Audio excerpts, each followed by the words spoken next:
क्या आपका भी सपना है विदेश में जाके पढ़ने का, किसी फॉरेन कंट्री में घूमने का, हज, उम्रा पर जाने का या किसी बिज़नेस ट्रिप अगर आप प्लान कर रहे हैं तो आपको बहुत सारी फॉर्मेलिटीज़ पूरी करनी पड़ती है और कई डॉक्यूमेंट्स की ज़रूरत पड़ती है। लेकिन सबसे महत्वपूर्ण और इम्पॉर्टेंट डॉक्यूमेंट आपका पासपोर्ट होता है। पासपोर्ट किस तरह से अप्लाई किया जाएगा, कौन-कौन से डॉक्यूमेंट्स लगेंगे, कितनी फ़ीस लगेगी, ओवरऑल क्या प्रोसेस होता है, इसके लिए आने वाली वीडियोज़ में इसकी जानकारी दी जाएगी। आज हम बताएंगे कि किस तरह से आप डॉक्यूमेंट के बेस पर ईसीआर और नॉन ईसीआर पासपोर्ट को डिफरेंस किस तरह से पता लगाएंगे और कैसे अप्लाई करेंगे और आप किस तरह से पहचानेंगे कि बना हुआ पासपोर्ट आपका ईसीआर है या नॉन ईसीआर। इसके लिए चलते हैं अपने कंप्यूटर स्क्रीन पे और जानते हैं इमिग्रेशन चेक रिक्वायर्ड पासपोर्ट क्या होता है और non immigration check required passport क्या होता है और इन दोनों में क्या डिफरेंसेस होते हैं। चलिए आइए देखते हैं। तो देखते हैं कि full form of ECR and non ECR passport क्या होता है। ईसीआर पासपोर्ट का फुल फॉर्म होता है इमिग्रेशन चेक रिक्वायर्ड पासपोर्ट और नॉन ईसीआर पासपोर्ट का फुल फॉर्म होता है immigration check not required passport. जब किसी का पहले से पासपोर्ट बना हुआ रहता है, अगर वो ईसीआर पासपोर्ट अप्लाई करता है तो उसके पासपोर्ट पे प्रिंट होके आता है इमिग्रेशन चेक रिक्वायर्ड पासपोर्ट। और जो व्यक्ति नॉन ईसीआर पासपोर्ट के लिए अप्लाई करता है तो उसके पासपोर्ट पे इस तरह की कोई इन्फॉर्मेशन नहीं दी गई होती, तो मान लिया जाता है कि वो पासपोर्ट नॉन ईसीआर पासपोर्ट है। तो अब देखते हैं कि अगर हम नॉर्मली पासपोर्ट के लिए अप्लाई कर रहे हैं तो कौन कौन से डॉक्यूमेंट्स देने होंगे।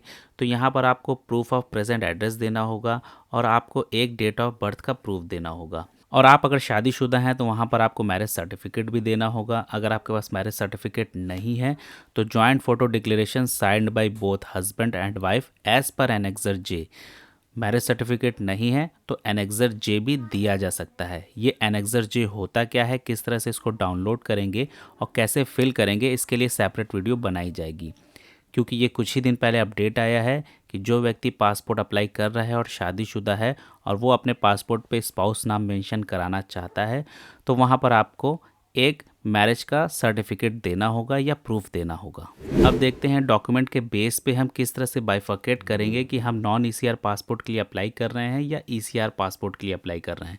तो जो भी अभी मैं आपको लिस्ट बताऊंगा, अगर इसमें से आप कोई भी डॉक्यूमेंट लगाते हैं तो आप नॉन ईसीआर पासपोर्ट के लिए एलिजिबल होंगे। अब एक एक करके देखेंगे कि इंडिविजुअल जो पासपोर्ट के लिए अप्लाई कर रहा है वो क्या करता है और उसे कौन सा डॉक्यूमेंट लगाना होगा कि वो नॉन ईसीआर पासपोर्ट के लिए अप्लाई कर सके। तो पहला है यहाँ पे कि सभी तरह के गवर्नमेंट ऑफिसर्स, गेजेटेड ऑफिसर जो होंगे, उनको कौन कौन से डॉक्यूमेंट लगाने होंगे। तो यहाँ पर पहले दे रखा है identity certificate as per annexure A लग सकता है या फिर no objection certificate as per annexure G लगा सकते हैं या prior intimation letter as per annexure H लगता है।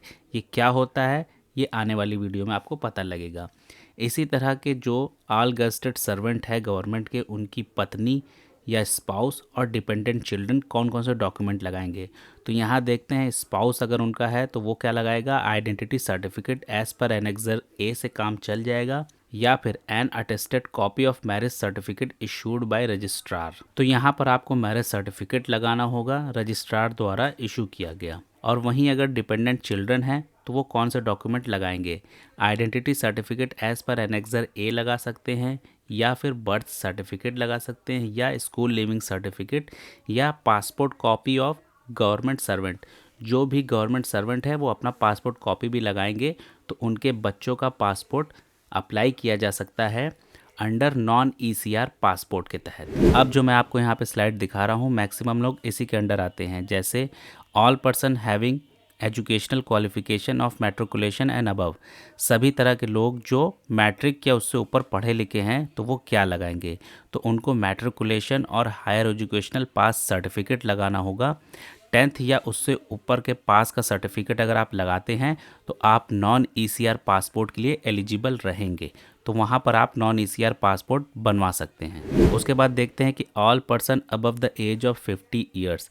जो व्यक्ति 50 साल से ऊपर का होता है तो उसे कौन सा डॉक्यूमेंट लगाना होगा, तो वहाँ पर वो बर्थ सर्टिफिकेट लगा सकता है या फिर स्कूल लिविंग सर्टिफिकेट या सर्टिफिकेट ऑफ रिकॉग्नाइज्ड बोर्ड के तहत जो सर्टिफिकेट इशू किया जाता है वो अगर आप लगाएंगे तो नॉन ईसीआर पासपोर्ट के लिए आप अप्लाई कर सकते हैं। उसके बाद बात करते हैं कि जो व्यक्ति 18 साल तक का है तो वो क्या लगाएगा कि उसका नॉन ईसीआर पासपोर्ट अप्लाई किया जा सके।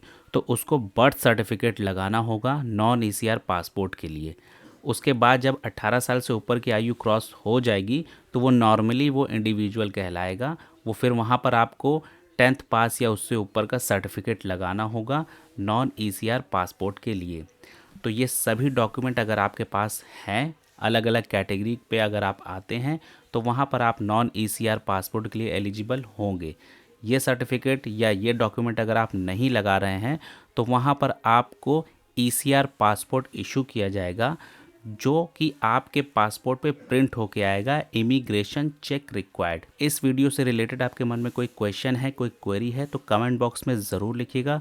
तो चलिए मिलते हैं नेक्स्ट वीडियो में। Till then good bye.